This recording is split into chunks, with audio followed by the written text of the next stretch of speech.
Hi everybody, so I think it's time to do another sketchbook tour, and I haven't done one in a long time, so I'm quite nervous talking on camera again, but whatever, I'm just gonna try my best. Let's just hope I'm not gonna be too nervous throughout this whole video. So this is an A4 Moleskine sketchbook, and it mainly contains studies of different portraits, different facial features. This was just a sketchbook for me to practice my understanding of proportions, line weight, drawing faces in different angles. I mainly use references from Pinterest, ASOS. I did some master studies. So yeah, it pretty much contains the same type of content that my other sketchbook did in my previous sketchbook tour video. So right, let's get into it. Right, so as I said before, this sketchbook mainly contains portraits, me practicing things like drawing hair. First page, and I kind of gave up already drawing the hair. If you know me, I absolutely hate drawing hair.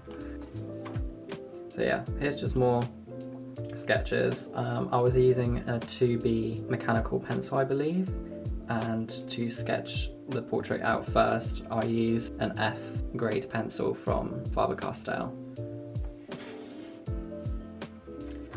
Here's a few drawings of Liv Tyler. I think this one's Liv Tyler, and this one as well, but it doesn't really look like her. But yeah, she's got a really beautiful face. I absolutely love drawing her. And here I drew her as well. I'm really happy with how this one turned out. It's probably one of my favourite drawings in the sketchbook. I used to draw eyebrows like this, and I remember getting DMs from people telling me to stop drawing them that way. And I was like, I don't care, I like drawing them that way, I'm gonna do what I want. So yeah, I've pretty much done it throughout the whole sketchbook. So if you don't like eyebrows looking this way, then I'm very sorry. But I remember also people telling me that eyebrows are not supposed to look like that, and I was like, obviously I know, but it's just how I wanted to stylize them for some reason. Here's some hand studies. I think I used, yeah, these are master studies. So I used a French artist for the references, I believe, but I can't remember his name, and I was gonna butcher it anyway, even if I did. So I'm just gonna link his name in the description. But yeah, these are just some master studies. I find them really helpful because I can improve my line quality, just understanding of shapes, and the way he does the hands so delicately. I try to draw them, obviously nowhere near as good. Yeah, I find them really helpful. So yeah, I do really recommend doing master studies. Oh, I know this one took ages. I remember probably having a slight breakdown during the hair, even though it's not that very complicated because it just flows down. But yeah, this one took quite a long time. But I like her face, I really like her face and the makeup. And I often like drawing the hair, not the hair. I hate drawing hair. I often like drawing the eyes one darker than the other here as well. I'm not sure what she's supposed to be though. I like her makeup, but yeah, I'm not too sure if she's supposed to be a witch, or I don't know, I was just being quite random and adding like little dots around her and trying to experiment with the makeup. But she's creepy, I like her. Right, let's move on. So these are some biro studies, and I absolutely love using biro because it's kind of like using pencil, but it's more permanent and it doesn't smudge. But yeah, I remember being quite stressed drawing these, even though the process was quite fun, because biro on a Moleskine sketchbook, oh, it's just so smooth. I absolutely love it. And yeah, I was just pushing myself to draw different hairstyles. But yeah, it's stressful because if I screwed up like drawing something, I knew I couldn't erase it. So yeah, well, I'm quite happy with these actually. So this is another master study. I think I used the same artist as before. So I drew these from, I think ASOS. Yeah, I think ASOS. Sometimes I use models on Zara as reference, but I do think, yeah, I do believe these are from ASOS. They have a lot of good pictures there that I can use as references to like practice from. So yeah, I recommend checking it out, especially if you want to like practice drawing clothes, which I barely ever do. This wasn't even practice to draw clothes, it was just me trying to find like cool reference and just improving my line weight, because this is what I really wanted to push myself in the sketchbook, practicing my understanding of where to apply thicker lines, like where to use thinner lines, and where to like hatch. I definitely do love the like hatching technique. So here's some more, but like smaller ones. Wow, I definitely had a lot of patience drawing the hair in this one. Here I was just practicing different hairstyles but on guys, and I absolutely love drawing dreads. I find them very therapeutic. Here I was just doing some little sketches to practice before drawing this one. So how I go about it usually is, instead of like drawing it like this, like very just simple like and round, I kind of try and give it some texture by drawing it more squiggly. Oh, I think that was a postman. And where the curves are, that's postman. Okay, one sec. Okay, I'm back, and look where I arrived. Ah, I'm so happy. So I got these crystals to use them as like extra decoration for my Instagram photos and future videos. Wow, oh my gosh, wow, look. Oh, that's so pretty. Wow, that's stunning. Okay, so as I was saying, instead of drawing the dreads just like in this simple shape, I draw them more squiggly, and then I add 2 thicker lines where the curve is, and it just gives it more texture this way. And then I just draw a ton of lines in between, and it just makes it look like this. Oh, I really like how he turned out. I just like his face. Iconic eyebrows. There's a tea stain there, which means I was definitely drinking tea over this sketchbook, which isn't a good idea. I definitely don't recommend that. Oh, the amount of times I was drinking tea or eating food over like a painting, and then I just stained the painting with oil or tea. And then I even sold originals with like probably food on it, which is disgusting. But right, let's be honest, so many people eat over paintings and over their sketchbooks, right? I can't be the only one. Oh, okay. Wow. I was very patient drawing the hair this day, definitely. I'm not too happy with her face. I think it's too cartoony for my liking. I prefer to draw more semi-realistic. I think this is Johnny Depp's daughter. Oh, okay, so random rose studies, something different. I have no idea why I drew them in this sketchbook, but there we go. Back to drawing guys. I'm really happy with this page spread, actually, and that doesn't happen often. Okay. So yeah, just mainly practicing hair, line weight, things like that.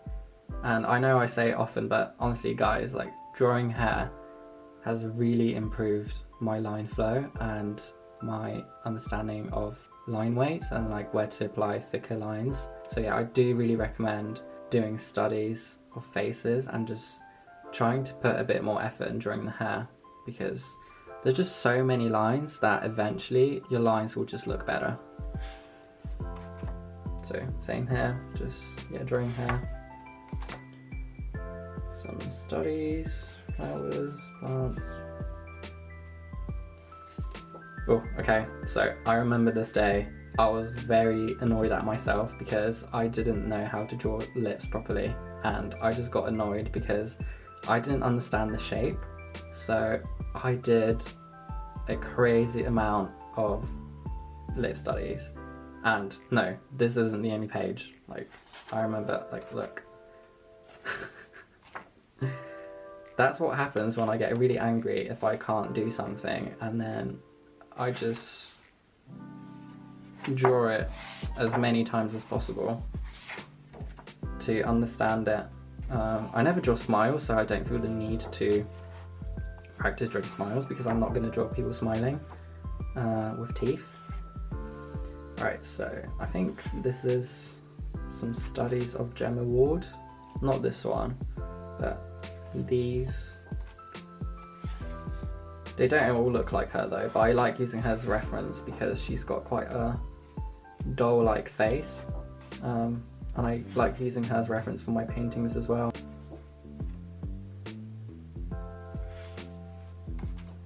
More hand studies, and yeah, I use the same artist I think as before to do these. He just paints hands so delicately that I just love using his paintings as reference to practice them. So I think this might be one of my favourite pages in the sketchbook actually. I really like his expression and just the faces. I really like his hair as well. I think at this point I was getting more comfortable with drawing guys, because I always used to draw girls and paint girls. I think it's because I was just following artists that only painted girls, and I thought that's like the right thing to do. So I only painted girls, and then I was like, I want to express myself and like my emotions through male characters. So I started to draw guys and practice drawing guys in general, and now guys feature more in my watercolor paintings. Right, so this is the last page in the sketchbook. This is a bit more recent actually, this drawing, because the rest are probably from 1.5 years ago, 2 years ago, something like that. And this one's like a few months old, because it was like the last page I could use. I mean, there's more pages, but there's just scribbles in them because I was testing like markers and pencils and things like that. So yeah, this is the last page in the sketchbook. So I hope you enjoyed looking through the sketchbook with me. I've got a few more Moleskine sketchbooks that are finished and are nearly finished, so hopefully I can film the sketchbook tours for them soon. And if you're interested, you can download my sketchbooks in my shop and my Gumroad. I made them very affordable. If you're interested, you can download them as PDFs and have a closer look into my sketchbooks, and you're completely welcome to use them as inspiration for your drawings and sketches. Just please make sure you credit me if you share any of them online, and I'll be happy to share them in my stories with my audience if you use my drawings as reference or inspiration. It took me ages to scan and edit all the pages in Photoshop and put them all together as PDFs, but I think it'll be worth it for people to have a closer look into my sketches and drawings. They'll be in higher resolution because I scan it in 300 dpi. On Instagram, I take like a photo and an angle. So if you're interested, I try to make them very affordable for everyone. It will just pay me back for the time it took to scan and edit all the pages, because each sketchbook probably took me 3 or 4 days to like scan, edit, make sure like I erase like any smudges and things like that. But obviously I'm not forcing you guys to buy them and download them. I'm just saying the option is there if you'd like to have it as a PDF, so you can download it on your iPad for example, or your laptop, and just have a closer look. I'm really happy that I'm posting more videos recently, because I was always stressed like talking on camera or like painting and knowing the camera is there, but now I just stopped caring really. Maybe talking is like quite difficult for me still, but painting on video like is fine now. I just forget that the camera is there, and yeah, I just do my thing. I have about 5 videos that are 80% finished, so don't worry, there's more videos coming. And I upgraded my setup recently as well, so Adobe Premiere runs a lot more smoothly than it used to. Before, like a 5-minute video took like 2 hours to render, which is crazy, and now it takes about 10 minutes, which is a huge difference. And I'm just genuinely happy that I'm not as stressed having a camera right next to me when I'm filming like a painting video. I'm still quite stressed talking on camera, I think, as everyone can tell, and I'm gonna hate editing this, but hopefully if I get more sketchbook tours done and other videos that I'm gonna be doing voiceovers for, I'm gonna feel more comfortable. Okay, thank you so much for watching this video. I hope you enjoyed it, and please subscribe and like the video because it's gonna help me a lot. See you soon.